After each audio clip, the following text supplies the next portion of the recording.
basawuthandaza sinikele le nkondlo eyiwayo umongameli.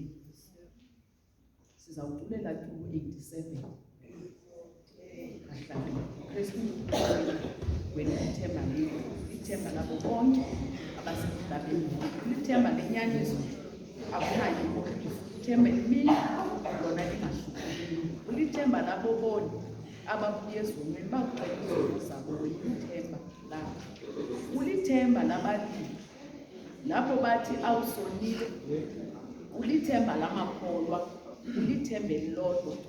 Ngakho masithembe sonke kuwe ngamaxesha onke side sizendlwebeni phambi kwakho Jesu.